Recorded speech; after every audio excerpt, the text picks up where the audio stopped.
ငါလိုက်ကောက်တဲ့ကောင်นี่မင်းလိုမျိုးလွယ်ကူတယ်များမှတ်နေလားဟဲ့လမ်းကြိုလမ်းကြနောက်ပွေးကြိုကြောင့်ပွေးကြဝင်ရတာအခွေးကိုက်ရင်လည်းခံရသေးတယ်အဲ့တော့ငါ့ကိုပစ္စည်းရတယ်ဆိုပြီးတော့မင်းကြီးကြီးစကားလာပြီထမင်းနေပါရောမယုံနဲ့နော်ဟဲ့ရုပ်ကိုကြည့်ငါအဲ့လိုတန်းစားမဟုတ်ဘူးရှင်းတယ်နော်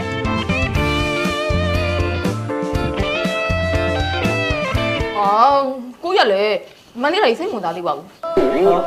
နေရဘယ်ချိန်စိတ်ဝင်စားပါလဲငါမပြောချင်လို့ကြည်နေကြပြီနော်ငါတငယ်ချင်းတွေဖြစ်တဲ့ဆရာဝန်တွေအင်ဂျင်နီယာတွေစီးပွားရေးသမားတွေလုပ်ငန်းရှင်တွေအများကြီးလာတောင်းလို့ကလည်းနေလက်မခံဘူးတရားဆိုတာငါယုံကြည်ရတယ်ငါတငယ်ချင်းအရင်သူလည်းစီးပွားရေးလုပ်ငန်းရှင်တယောက်နေဘွားအတွက်တင်တောင်းတင်နဲ့ထားနိုင်မဲ့လူမျိုးမလို့ငါသဘောတူတာ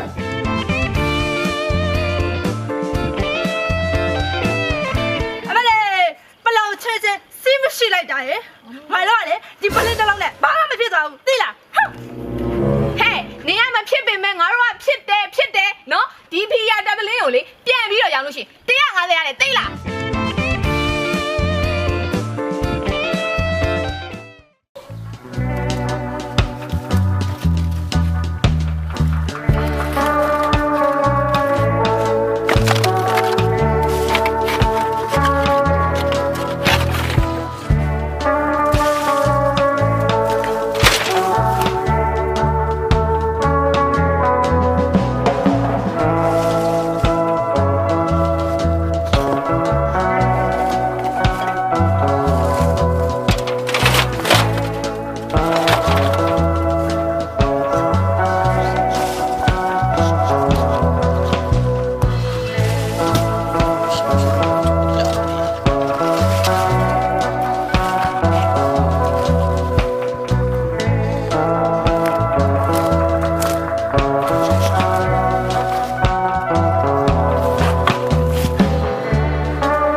ဘာလုပ်နေကောက်ရပါဟောကောက်ဟာမကောက်နဲ့လေဘာလုပ်ရလို့မေးကျွန်တော်ဒီမှာသုံးမရတဲ့အမိုက်တွေပုံထားလို့ကျွန်တော်ကောက်တာဟဲ့ဟိုသုံးမရတဲ့ဘူးကမလားငါရောင်းစားမလို့စုထားတဲ့ဘူးတွေလက်မဘူးတွေကောက်ပါလားဘာကိစ္စလဲခြံထဲကဘူးတွေကောက်ပါဒီပြင်ကဘူးတွေကောက်ပါလားလူဖြစ်လို့လွာပြီးမြတ်ခြံထဲမှာစုထားတဲ့ရောင်းငါရောင်းမှုစုထားတဲ့ဟာဟုတ်ကဲ့ပါကျွန်တော်ကလည်းပုံထားတာမှပြီးတော့ကျွန်တော်လည်းကောက်တာပါပုံထားတိုင်းအမိုက်ဖြစ်မလားပုံထားတိုင်းငါစုထားလားငါရောင်းမလို့မင်းတို့ကြည့်လို့နော်ပလုံကောက်တဲ့ကောင်တွေမင်းတို့ဟိုကြားတဲ့ဝင်ဟိုနောက်ဆွဲဒီဆွဲလမ်းလာတဲ့ဝတ်တွေရုပ်လို့ရုပ်ဟိုကျွန်တော်အဲ့လိုတန်းစားမဟုတ်ပါဘူးဗျာကျွန်တော်အနောက်မှာကောက်တယ်ဆိုရင်လည်းကျွန်တော်မလိုအပ်တဲ့ဘူးကုန်တွေပလုံးကုန်တွေဘယ်မလိုအပ်တဲ့ဘူးကုန်တွေပဲပြောနင်းဟိုနောက်ကသူကြီးဆွဲနေတာငါမြင်နေတာငါဒီမှာထိုင်းနေတာအကုန်မြင်နေရတယ်သူဆွဲတယ်ဆိုတာလေကျွန်တော်ယူချင်လို့မဟုတ်ပါဘူးအဲ့ဒီသူကြီးကတန်းလိုင်းကြီးကြာနေတော့ကျွန်တော်တို့ကောင်တွေဝင်လာပြီးဆွဲမှဆိုလို့ဆိုကျွန်တော်ဖြုတ်ပြီးတော့တန်းနဲ့ရိုက်ပြီးဖို့စေတနာရှင်လေးဟောအဲ့ဒါကျွန်တော်လှုပ်သွားတော်ပြီမကောက်နဲ့ဟုတ်ကောက်ရှင်ဖို့ရှေ့ဟာတွေတော့ဟုတ်ကဲ့ပါသွားမလို့ဟာမသိဩမကောက်ပါနဲ့ဆိုသွားပါတော့ဆိုနေပါပဲမတိနဲ့ဟိုကတော့မပင်မခံပြီးစုထားတဲ့ဟာကို तू ကရရဆက်ဆက်လာယူနေတယ် तू ကောင်းမှမသိနေပွားရတဲ့အကုသိုလ်တွေလာပေးနေတီဟာလေမင်းကလေတကူတကငါ့ကိုအဲ့လိုလာပြောနေကြလို့လားလို့လိုတာဘောတငယ်ချင်းရေအခုကကိုတငယ်ချင်းညီမကိုကချက်ခွင့်ပန်းမှာဒီတငယ်ချင်းဟာအားကြောင့်မင်းတို့ငါလာခွင့်တောင်းတာပါကွာညီမတွေငါချစ်နေတာကြာပြီမင်းနဲ့သိရသားနေကွာဩငါသိတယ်လေငါသိတယ်မင်းကိုဘာမှမပြောဘူးငါသဘောတူတယ်ဘာကြောင့်သဘောတူလဲမင်းတို့လူငယ်စီးပွားရေးလုပ်ငန်းရှင်တယောက်နော်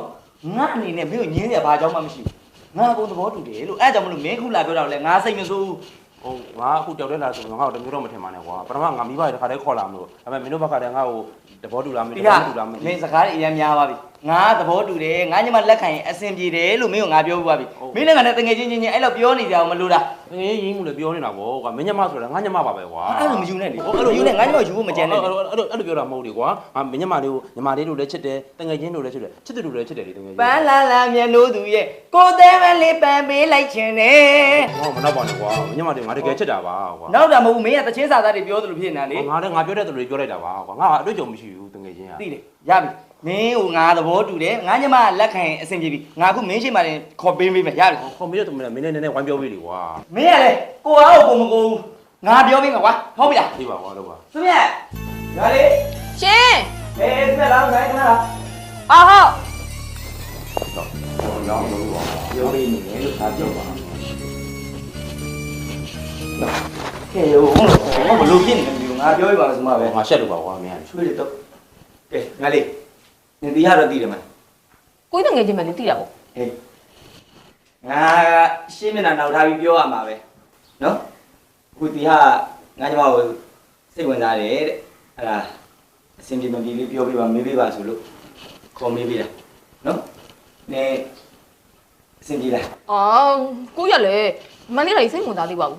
ဟောနင်ရဲ့ဘယ်အချိန်စိတ်ဝင်စားမှာလဲငါမပြောချင်လို့ကြည်နေကြပြီနော်ငါတကယ်ချင်းနေဖြစ်တဲ့ဆရာဝန်တွေအင်ဂျင်နီယာတွေစီးပွားရေးသမားတွေလုပ်ငန်းရှင်တွေအများကြီးလာတောင်းတော့လည်းနင်လက်မခံဘူးတရားဆိုတာငါယုံကြည်ရတယ်ငါတကယ်ချင်းအရင်သူလည်းစီးပွားရေးလုပ်ငန်းရှင်တယောက်နင်ဘဝအတွက်တင်တောင်းတင်နဲ့ထားနိုင်မဲ့လူမျိုးမလို့ငါသဘောတူတာနင်ကဘာလို့အဲ့လိုညင်းနေ ညီမလေးမှစိတ်ဝင်စားသေးတဲ့ဟာကိုညီမလေးအိမ်တော်ပြုတ်ကိုအာရုံမရှိဘူးလွတ်လွတ်လပ်လပ်ပဲနေကျင်သေးတယ် နင်သက်မငယ်တော့ဘူးနော်ဟဲ့ ကိုကြီးအသက်ငယ်တာဘာဖြစ်လို့လဲ ဟိုဖြစ်ကိုကြီးတို့လက်ခံမှာညီမလေးကိုတကယ်ချစ်တာပါ ဟောဘာလို့ညီမလေးရဲ့သူကတမျိုး တော့ပေါ့ကွာငါရောင်းပြရတယ်တကယ်ချင်းဟာ ဟိုနင်ဒီတော့လက်ခံလိုက်ပါဟာနင်ကလည်းနင်ရွယ်လည်းမငယ်တော့ဘူးလေဟာငါ အော်ကိုကြီးကလည်းညီမလေးမှစိတ်ဝင်စားတဲ့ဟာကို နင်ကဘယ်တော့စိတ်ဝင်စားမှာလဲအဲ့ဒါဟမ်နင်ကိုရှင်းမလာတောင်းတာ၄-၅ရောက်ရှိပါပြီနင်အကုန်ညင်းလွတ်တာ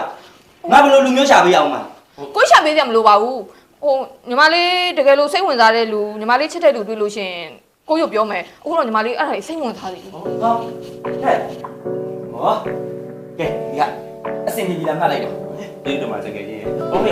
ဟုတ်ပြီဝါငါမယူလို့ညင်းသွားတာကွာ အခုညင်းသွားရင်ပဲနောက်အစင်ပြအောင်ငါနားချပေးထားမယ်ကွာငါပြောပေးထားမယ် ကျေးဇူးတင်ပါတကယ်ချင်းဟာရောင်းလို့ပြောပြပါပါနော် ပြောပေးမယ် လိုပဲဖြစ်ဖြစ်ညီမတို့ငါတကယ်ချစ်တာပါကွာငါတော့ရောင်းလို့ပြောပြပါတကယ်ချင်းဟာ အေးပါ နော်ညီမတို့ငါတကယ်ချင်းနဲ့က ဩမင်းနဲ့ငါနဲ့ညားတော့မယ်ငါလာကိုင်းနေတယ်ပြောလဲ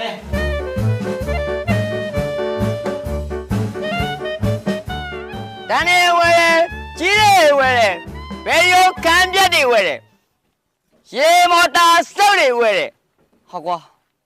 တမန်လုံးတလန်းဝင်တလန်းထွက်လိုက်ဝဲတာဘသူမှလည်းလာမရောင်းရအောင်ဟောကိုကလည်းဒီလောက်ကိုခုမှစလောက်ခါသားဆိုတော့ဒီကနမှားနေလို့လားမသိဘူးထားလိုက်ပါတော့တန်းနေဝဲတယ်ကြီးတယ်ဝဲတယ်တပူဟောင်းလေးလဲတယ်တန်းနေဝဲတယ်ကြီးတယ်ဝဲတယ်တပူဟောင်းလေးလဲတယ်ရေမော်တာစုပ်တွေရှိသေးလေဟဲ့လာရောင်းရပါလေရောင်းရင်ရောင်းရင်နေတော့တန်နေဝဲတဲ့ကြီးတွေဝဲတဲ့တပူဟောင်းနေလေတဲ့တန်နေဝဲတဲ့ကြီးတွေဝဲတဲ့တပူဟောင်းနေလေတဲ့ရေမော်တာဆုပ်တဲ့ရှိသေးရင်လေဟဲ့လာရောင်းရပါလေဒူနတန်ဒူနတန်တန်တန်တန်ဒူနတန်ဒူနတန်ဒူနတန်တန်ဒူနတန်ဒူနတန်ဒူနတန်တန်ဟူးမောလိုက်တာတမန်လုံးတလန်းဝင်တလန်းထွက်လိုက်ကိုရဘာတစ်ခုမှလည်းမရအောင်ဒီလိုတောက်လိုက်အောင် အာဟဲ့ကျတော့ အေး အမေလိုက်ဝဲတာဘာမှမရဘူးလား ဟောဘာမှမရပါဘူးကွာတမန်လုံး ငါတော့ ဟောမင်းတို့ကောင်းတဲ့ကောင်တွေကအခြေအနေကောင်းလိုက်ပါရလာပြီလားငါတို့ပတ်စံနဲ့လိုက်ဝဲတဲ့ကောင်တွေမရပါဘူးကွာ မင်းကပတ်စံနဲ့လိုက်ဝဲတာတက်လန်းဝင်တန်လန်းထွက်ငါလိုက်ကောက်တဲ့ကောင်တွေမင်းလိုမျိုးလွယ်ကူတယ်များမှတ်နေလားဟဲ့လမ်းကြိုလမ်းကြနောက်ဖွေးကြိုကြောင့်ဖွေးကြိုဝင်ရတာအခွေးကိုက်ရင်လည်းခံရသေးတယ်အဲ့တော့ငါ့ကိုပစ္စည်းရတယ်ဆိုပြီးတော့မင်းကကြီးကြီးစကားလာပြီ ထမင်းနေပါရောမယုံနဲ့နော် ဟဲ့ရုပ်ကိုကြည့်ငါအဲ့လိုတန်းစားမဟုတ်ဘူးရှင်းတယ်နော်ကောက်စားတယ်ဆိုမှရိုးသားပဲရှင်းလားမလိုအပ်တဲ့ဘူးတွေပြစ်တာပဲငါတို့ကကောက်တာမင်းပြောတဲ့ဘူးကငါပဲမသိထမိန်တွေလိုက်ခိုးပြီးတော့ပစိုးတွေလိုက်ရုံအင်ကြီးတွေလိုက်ရုံအဲ့လိုပုံစံမျိုးဖြစ်နေနော် ဒါကိုယ့်ဘက်ကထင်တာပါ ငါဒီလိုကောက်တယ်ဆိုတာငါမှရည်ချက်ရှိ ဘာယူရချက်လဲ ပြောလို့မရအဲ့ငါရဲ့လိုချက် ပြောလို့မရလဲမပြောနဲ့တော့ ရှင်းတယ်နော်ကိုလေးပြောမနေနဲ့ ပြော ဒါလေးဝယ်သွားလိုက် အေးပေါ့ဟောဒါယူငါတို့ဝယ်ရမှာ ဟိုဒါလေးဝယ်တယ်မင်းဘာဖြစ်မှာမလို့လို့ဟုတ်လို့ ဟောကိုယ့်ဘက်ကဆိုင်မသွားရောက်မှာလား ။အော်မင်းကလည်းကွာ။ကဲမင်းကငါ့ချီကဝယ်ပါပြီ။ဆိုင်ရပေးတဲ့ဈေးတိုင်းလေးပဲငါပေးစမ်းပါ ဆိုင်ရောက်ပေးတဲ့ဈေးတိုင်းပြီးတော့ငါဘာသွားကြံမှာလဲငါပဲမင်းပစ္စည်းကိုအလေးခံပြီးဒီတွန်းလဲဝတ်တင်ပြီးတည်သွားအောင်မလား ။မတည့်ချင်းလဲနေကွာ မတည်ဘူးကွာမတည်ဘူးကွာတော့ကွာမတည်ဘူး ။လာပြီလို့။တန်နေဝရေချီနေဝရေတက်ပြူရေဝရေရှင်းမောတာစုပ်ရေဝရေဗီဒီယိုခံပြရေဝရေ သူ့ဟာမြအလေးခံပြီးတည်သွားအောင်တထောင်းစားမလေးဟာတထောင်းစားကငါလေ နေငါ့ကိုလေမနေ့ကရိုက်ပြီးတဲ့ပုံမလှအောင်နော်မကြိုက်ဘူးတဲ့ပုံမှာ အေးပါနောက်တစ်ခါဆိုငါလှလှလေးရိုက်ပြီ ပြောတာပဲ တော့ခွင့်တယ်နော် ပြောတာပဲနေကပြီးလို့ရှိရင်ဘာကုန်လို့ထွက်လာမှမသိဘူးငါတက်လို့လေကုန်းလေးတင်ညွှန်းလို့ပါဟဲ့နေကလေကောင်းအောင်ကိုရိုက်ပေးစမ်းမှာငါ့ အေးပါစိတ်မဆိုးပါနဲ့နောက်တစ်ခါကျလှလှလေးငါရိုက်ပြီနော် အဲ့ပြီးတော့သွားနေပြန်တော့နောက်ပြန်9နာရီလာခဲ့ အေးဟဲ့စုနေ ဘာလဲ ဘာနည်းပြောစရာရှိလို့ပါ ဘာမဟုတ်တိုင်းနေအောင် မဟုတ်တာလို့တော့မဟုတ်ပါဘူးကွာပါလေနင်းနဲ့တငယ်ချင်းအစ်စ်ထက်အကြော့ချင်းနေဗျာ ကောင်းမြတ်လူ ညကခဏခဏပြောနေနော်ညလေငါလေးယောက်ျားလေးလို့ကိုမမြင်တာညကသိထဲလိုက်ထဲလို့မရဘူးခေါင်းနဲ့လိုက်ထဲလို့မရဘူးကောင်းပြရဲ့မပြောပါနဲ့အဲ့တကားလေးနင်ကလည်းဟာငါတို့တွေကတကယ်ချင်းဖြစ်လာလဲကြာပြီဟာပြီးတော့ငါနဲ့နာမဆောင်းချောင်းရင်းနဲ့တဘွားလုံးတော့ငါနဲ့နာမနေချင်လို့ပါနင်ငါ့ကိုလေတကယ်ချင်းဖြစ်နေတဘွားလုံးဆောက်ရှောက်လို့ရတယ်အဲ့လိုမှမဟုတ်ဘူးနော်မဟုတ်ဘူးလေဟာချစ်သူအနေနဲ့လည်းငါနဲ့နာမနေချင်လို့ပါတော်ပြီဟာမပြောပါနဲ့လို့ဆိုမှပဲနင်ကလေတကယ်ချင်းစက်ကနေဒီမှာပြတ်သွားခြင်းလို့လားအဲ့လိုလည်းမဟုတ်ဘူးလေဟာကောင်းမြတ်ဟောပြန်ချစ်ပေးပါလားနင်ငါလက်ကိုလွတ်နော်မလွတ်ဘူးဟာကောင်းမြတ်နင်ငါလက်ကိုလွတ်နော်မလွတ်ဘူးဟာနင်ငါ့ကိုချစ်တယ်လို့ပြင်ပေးမှငါလွတ်မယ်ငါလက်ကိုလွတ်လို့နင်ကငါပြောနေတယ်နော်မလွတ်ဘူးဟာနင်မလွတ်တာကျိန်းသိပြီလားကျိန်းသိတကယ်ကျိန်းသိပြီနော်မလွတ်ဘူးဟာနင်ကလည်းဒီနေ့ဆိုင်တကယ်ချင်းစက်ကပြသူမြတ်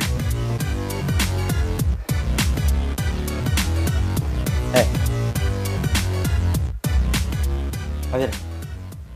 ကောင်းမြတ်ပေါ့ဒီမလေးကိုရေးရတဲ့ကားလိုက်ပြောနေဩ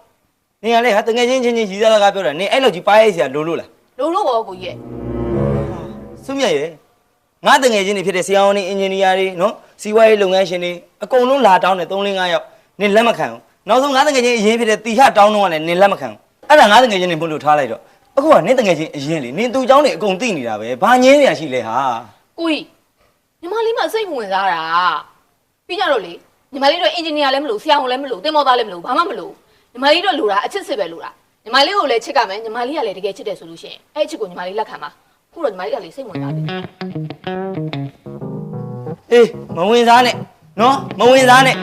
နင်ဘယ်တော့မှအချစ်စစ်နဲ့တွေ့ပြီးဘလို့ကောင်နဲ့ညားမယ်ငါစောင့်ကြည့်အောင်မယ်နော်နင်ချစ်သူကဘလို့ဖြစ်မလဲငါကြည့်အောင်မယ်ဟဲ့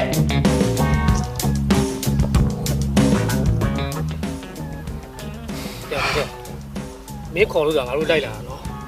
မင်းကြိုက်တဲ့စုမြတ်ကမင်းအသက်ရွယ်နေဖြစ်နိုင်ပါမလားမင်းအသက်ရုံထည့်မပြောရင်တော့အချစ်မှာအသက်ရုံနဲ့မစားမင်းတော့ပေါ့ငါစုမြတ်လို့ရင်ပတ်ထဲကချစ်တာကွာ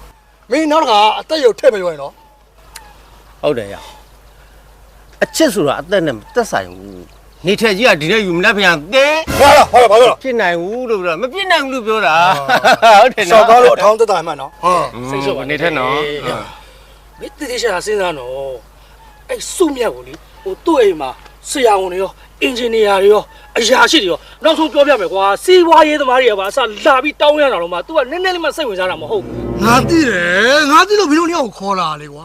ငါစုမြတ်ကိုကောင်းကောင်းမပြောလို့မှမရဘူးဆိုရင်တော့ချစ်လူမကြီးလောမှာဟိုမင်းတို့ကိုသင်ကြဘူးတယ်မလားမမလေးကိုဗျာမောင်မောင်ကခိုးပါတယ်လူဆိုးတွေနဲ့မောင်တိုင်မင်းကြားဦးတယ်မလားအေးပါကွာမင်းကမင်းသားကြီးဆိုတော့လေကဲမင်းသားကြီးဟမ်ဟိုမှာစုမြတ်လာနေဟမ်ဟောတွေ့လား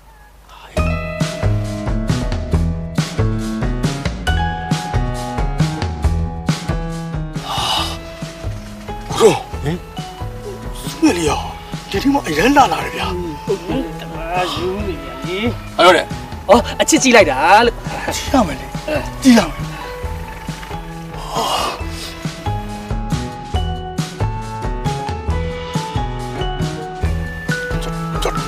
ထိလို့မရတော့ဟမ်ထိလို့မရတော့တော့ဟာစုညလေဘာဖြစ်တာတော့ငါခေါ်ပါလေမင်းတော့ဖြစ်တာစုဘာလဲစုလေကွာချစ်တယ်လို့ခဏပြောစုကဘာမှလည်းမပြောဘူးရှင့်လည်းကျွန်မခဏပြောပြီးပြီလေရှင့်မချစ်နိုင်ပါဘူးလို့ဘယ်နှခါပြောရမှာလဲဟိုစုရဲ့ဘယ်နှခါပြောမှာစုစီကအဖြေပြကိုကလိုက်ပြောနေမှာပဲလေရှင့်စကားပြောနေနဲ့ရှင့်တက်ရကိုလည်းရှင့်ပြန်ကြည့်အောင်ဟာစုအဲ့အတက်ရထက်ပြောတယ်လေအတက်ရဆိုတော့ကိန်းရတစ်ခုပဲစုရင်ပတ်ရချစ်တာဒီမှာရှင့်ရှာရုံးမရှိရင်စကားတက်လိုက်ပောက်ကြရရှောက်ပြောနေတယ်ရှင့်ကျွန်မလုံးဝမစဉ်းစားနိုင်ဟာစင်ကိုရချစ်တဲ့စကားလုံးတွေကိုမင်းအဲ့လိုတမ်းမှုပြလိုက်ပါနဲ့စုကိုနောက်ဆုံးတစ်ခုမေးမယ်ကွာစုကိုချစ်မလားမချစ်ဘူးလားပြောမချစ်နိုင်ဘူးတေးကြရနော်တေးကြတယ်တေးကြရတော့မလွတ်လိုက်ကွာ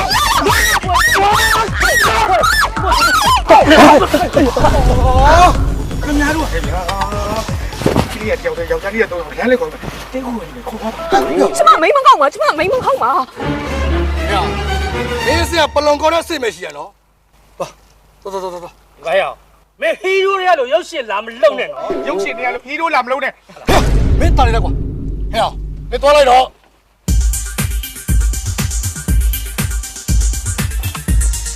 အဲ့လို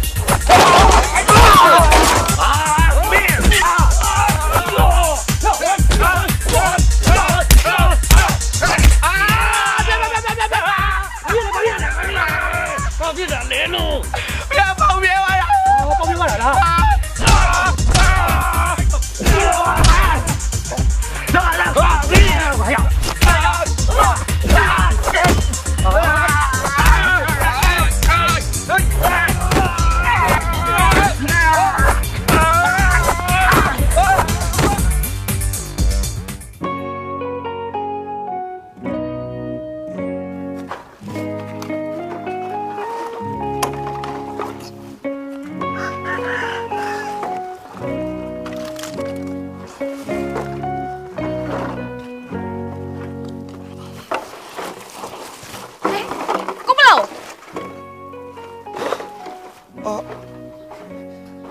ကျွန်တော်နာမည်ကိုပလုံးမဟုတ်ပါဘူးကျွန်တော်နာမည်တွက်လက်ပါဟိုတန်းဒီမနေရလား ဟုတ်တယ်ဒီမှာနေတာ ဟာ ဟိုတနေ့ကလေဟိုဝင်ကူညီပေးတာကျေးဇူးတင်ပါတယ်နော်ပြီးတော့လေအဲ့နေကဝင်ကူညီပေးနဲ့ဟိုကရန်ဖြစ်တာလေထိသွားလာရင်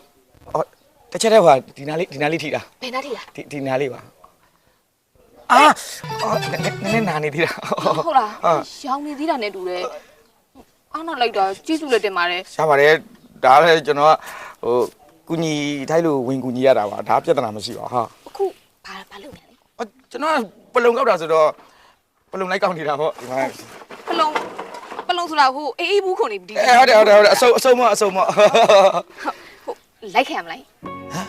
ဟမ်ဟုတ်လေပလုံကောက်တာလိုက်ခဲ့ရမလားလို့ အာခမရတယ်ဗျာမဟုတ်တယ်ကျွန်တော်ပလုံကောက်တယ်ဆိုတာဟိုသူများနောက်ဖွေးလမ်းကြားတွေနောက်သူများအင်ဂျိုအင်ကြားတွေလိုက်ကောက်တဲ့ကိစ္စကြီးခမရနေထိုင်တယ်ဟာမလိုက်ပါနဲ့မလိုက်ပါနဲ့ ဟုတ်ပါဘူးဟိုနေ့ကလည်းထိထားတာဆိုတော့ဆေးလေးပါလေးဝယ်ပေးနေလေဟိုပြီးတော့အဲ့လိုကောက်တာလဲတစ်ခါမှလည်းမမြင်ဘူးဆိုတော့ဘုဟုတ္တရကျင်လို့လိုက်ခဲ့မယ်လေနော် ဟာမလုပ်ပါနဲ့ဗျာ အော်ပြောနေပါနဲ့အားမလားတော့ပြလိုက်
你们好歹嘛，不要，咱俺一对的。嘿，你一对的说那俺也该来的。俺好。嘿，不弄那些，溜，你溜着，溜着别人。嘿，溜嘛，你溜嘛，你溜嘛。该那么溜的。哎，你溜了，那要说别俺晚上没进来，刚刚进来。溜，不溜，不溜不。啊，老张好些地方不溜里面的，晚上进来溜吧。晚里面的，恐怕吃肚子呗，是的哈。好的，吃肚子呗，是的，里面也没有。啊，不嘞，不溜吃的，谁不是来的？快了嘞，你不溜的了嘞，马上没别走，对了。 ဟဲ့နေရမှာဖြစ်ပေမဲ့ငါတို့ကဖြစ်တယ်နော်ဒီဖီယာတပ်ပလင်းကိုလေပြန်ပြီးတော့ရောင်းလို့ရှိရင်150ရတယ်သိလားရောက်ကို ဒီဥစ္စာတစ်လုံး150ဆိုတော့မင်းဘယ်လိုလုပ်သိတာတော့ သူကဟိုနေ့မှာကိုတင်ပေးတာလေ မတည်းကြီးတော့ကြီးတာပဲကဲထည့်လာလိုက်ခါကြဒီလူကောင်မမျိုးတွေလုံးဝအလျှော့မပေးနဲ့ ပေးဘူး သဘောပေါက်တယ်နော်ဒါပြီးအဲ့ကောင်မနောက်ကငါတို့လိုက်ကောက်လိုက်ရမှာလိုက်ကောက်လိုက်ရမှာ တောက်နေတော့သွားမယ်ကိုကိုလို့လား ခွေးမ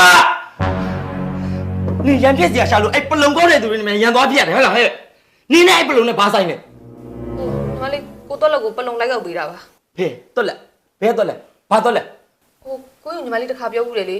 ကိုနေထက်တို့လိုင်းနောက်ချက်တုံးကသူကညီမလေးကိုဝင်ပြီးတော့ကူညီပေးခဲ့တယ်ညီမလေးအချက်ကို ဟာကူညီပေးရဆိုလဲနင်အဲ့မှာသူ့ကိုပြန်ပြီးတော့ပတ်စံလေးပါလေးပေးလိုက်ပြီးပြီမဟုတ်ဘူးလားနင်းနဲ့ကောင်နဲ့ဘာဆိုင်လို့လဲ သူကညီမလေးရဲ့ချစ်သူပါ တော်သေးရပါ ဟမ်ဘာဖြစ်တယ်ငါ့ကိုပြန်ပြောဘာဖြစ်တယ်ငါနားကြများမလားပြန်ပြောစမ်းလို့ ကိုကြီးနားချမမပါဘူးဟုတ်ပါတယ်ညီမလေးချစ်သူပါ ဟာလောက်ရလိုက်တာစုမြတ်ရဲ့နင်ကငါတငယ်ချင်းတွေဖြစ်တဲ့အင်ဂျင်နီယာတွေဆရာဝန်တွေလုပ်ငန်းရှင်တွေနဲ့ပေးစားတော့နင်သဘောမတူဘူးအခုဘာမဟုတ်တဲ့ပလုံကောက်တဲ့ကောင်ကြတော့နင်ကြိုက်တယ်ကောက်ရင်လည်းကောက်ပါငါမပြောလို့အခြားရုပ်ကသွားကောက်လေအခုကနင်ကငါ့ရင်ဖေးငါပတ်ဝန်းကျင်မှာလှည့်ကောက်နေတာပတ်ဝန်းကျင်ကလာပြောတော့ငါချက်ကွဲတာပေါ့ဟာနင်ကငါတစ်ခါလေးပြောမယ်နင်အဲ့ပလုံကောက်တဲ့ကောင်နဲ့ဖြတ်ရင်ဖြတ်မဖြတ်လို့ကတော့နင်နဲ့ငါနဲ့သိကမ်းပြတ်ပဲ တဲ့ပါ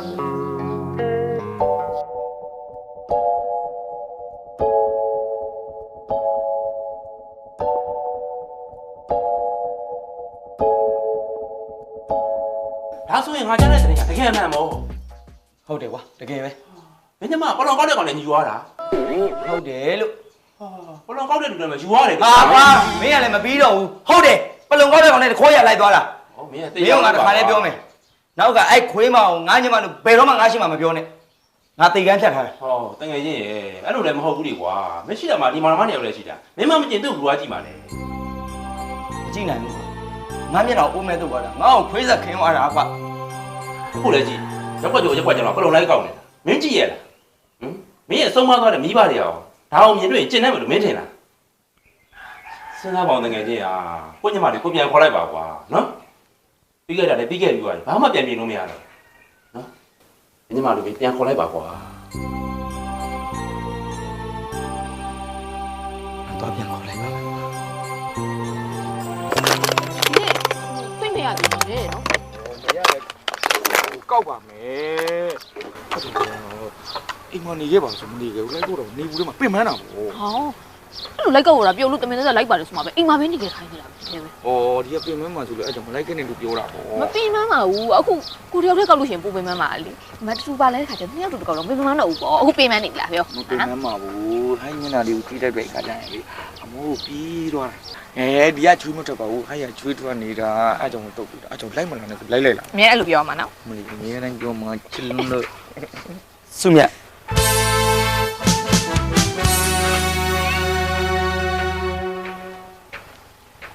ညီမလေး ကိုကြီး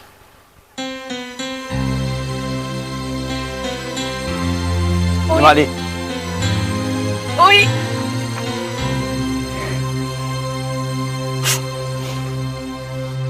ဒီခုတော့နောင်နာရနေပြီမလားဟမ် ညီမလေးပလုံကောက်ရလားပြောတယ်ကိုကြီး ဟာနင်ကပလုံကောက်တာကိုပျော်နေသေးတယ်လားအခုဒီမိုက်တွင်းနဲ့နေတော့လားလို့ ပလုံကောက်ရတာတိတ်ပြောဖို့ကောင်းတာကိုကြီးမြုံလို့ရှိရင်လေညီမလေးတို့နဲ့တရက်လောက်ပလုံလိုက်တော့ပါလား ငါ့ကိုတရားခေါ်ဝင်ရ လိုက်ခဲ့ပါကွာ ဟာကောက်ကြလားလို့ငါတော့တော့စုမြတ်ရငါနင်ဒီလိုလုံးနေငါအကြည့်မနေနိုင်ဘူးကဒီဘဝစားနေနေတဲ့ထိုင်တဲ့ပုံစံနဲ့ကြည်အောင်လေဒီနေ့စားပြီးနေလို့လေမြငါ့အိမ်မှာလာနေတော့ ကိုကြီးဒါဆိုကိုကြီးညမနဲ့ကျွန်တော်သဘောတူတယ်ပေါ့နော် ဟဲ့မင်းဝင်မပြောနဲ့ငါညီမလေးဒီလိုဖြစ်နေတော့ငါမကြည့်နိုင်လို့ပြီးကြတော့ဖေတို့မေတို့ထားခဲ့တဲ့အမွေတွေတဲ့ကနင်တို့လောက်ကင်စားတော့လို့ရအောင်ငါအမွေတစ်ဝက်ခွဲပေးမယ် ကျေးဇူးတင်လိုက်တော့ကိုကြီးကျေးဇူးတင်လိုက် မင်းဝင်မပြောနဲ့လို့ငါညီမကိုပြောနေတာ ကိုကြီးတကယ်ပြောရနော် တကယ်ပြောတာ ပြောလိုက်တာကိုဒါဆိုလို့ရှိရင်လေကိုရီမန်းထားတဲ့ရီမန်းချက်တွေကိုအကောင့်တွေပို့လို့ရပြီကိုရဲ့အဲ့ဆိုလို့ရှိရင်ဟိုကလေမှတ်ဖို့တင်ရင်သွားလို့ကြရ ဘာသားလုံးမှာ မဟုတ်တယ်မဟုတ်တယ် ဘာသားလုံးမှာဘယ်သူလုံးမှာ ကိုတော့လည်းမှတ်ဖို့တင်မရှိ ဟောဒီကောင်မှတ်ပုံနေတော့မရှိဘူးအော်မှတ်ပုံနေမရှိတဲ့ကောင်များနေမို့လို့ဟာ သူတယောက်တည်းမရှိတာမဟုတ်ဘူးကိုကြီးရဲ့သူတို့တမီသားစုလုံးမရှိတာ ဟုတ်ကဲ့ ဟောဒါဆိုမင်းတို့တမိသားစုလုံးကလူဝက်တောက်တွေပေါ့ မပုံနေမရှိတာပါလူဝက်တော့မဟုတ်ပါဘူး မှတ်ပုံနေမရှိရင်လူဝက်တောက်ပဲပေါ့ကွာ ဟုတ်အဲ့ဒါပြီးလို့ရှိရင်လေပတ်စပို့ရုံတစ်ဟဲ့တော့ကြရ အဲ့ပတ်စပို့ရုံတော့ကျေးဇူးတင်လိုက် ပတ်စပို့ရောဘာလို့ ပတ်စပို့ရုံသွားပြီးတော့ဟိုကျွန်တော်တို့အခုအငွေတော့ခွဲပေးမယ်လေ အေးပေးမယ် အဲ့ဒီပတ်စံနဲ့ကျွန်တော်နိုင်ငံရတော့ပါကိုကြီးကျွန်တော်ရဲ့ရီမန်းချက် ရီမန်းချက်တွေအကောင့်တွေပေါ်ပါ အော် အိမ်မက်တွေ ဒါဆိုမင်းမအိမ်မက်တွေရှိတာ ဟုတ် ပေါ့ ကဲ့ကျွန်တော်ရဲ့ရီမန်းချက်တွေကျွန်တော်ရှိတယ် နိုင်ငံသားဟုတ်သွားမှာ ဟုတ်ကဲ့သွားပါပါ အ အဲ့ဒါဆိုရင်မစိုးပါဘူးကွာ ဟုတ်ကဲ့ပါ ငါအမွေခွဲပေးရကြုံနဲ့ ဟုတ်ကဲ့ မင်းနိုင်ငံသားရောက်ရင်ဘာစီးပွားရေးတွေလုပ်မှညီလေး ဟိုကျွန်တော်ပလုံသွားကောက်မှာပါကိုကြီး ဘာဖြစ်လဲ ပလုံသွားကောက်မှာပါကိုကြီး နိုင်ငံသားမှာ ဟုတ်ကဲ့ ပလုံကောက်အောင်မှာ ဟုတ်ကဲ့ မင်းတို့ဒီမှာပလုံကောက်လို့အမွေခွဲပေးတာနိုင်ငံသားဒီပလုံကောက်ချင်းနိုင်ငံသားဒီပလုံကောက်ချင်ရလားလို့ အဲ့ဘာကောက်တဲ့လူမရှိဘူး